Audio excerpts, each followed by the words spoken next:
Nisy vazovazo iray niarahana ny kiasa, nandalo tao am-poko zay ady nokio maro loko toy ny avatsa.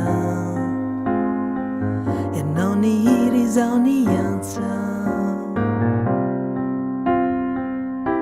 izao aneka voninkazo nilinga tendron-kazo,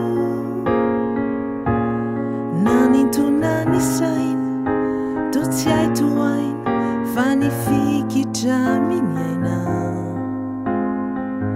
azo andramanao lalaina. Mino hafa fantatrao fa tsy vaovao no nisy toy izao,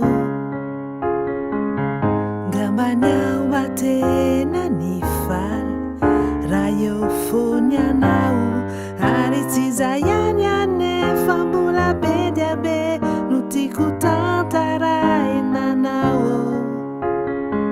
Veloha-taona hatrany hatrany rehefa eo ianao hafa ihany ianao.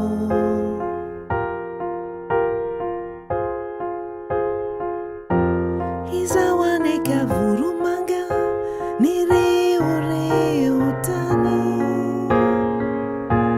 so ianao fa saisay de nanantona de mba nikarakarana, so ianao nanampanaye, so ihany kio akifatena nisy lay fity, raha nifanojo isika roa de niara-dro de nifankaty tokoa, nifampizarany ao am-poe. Mino hafa fantatrao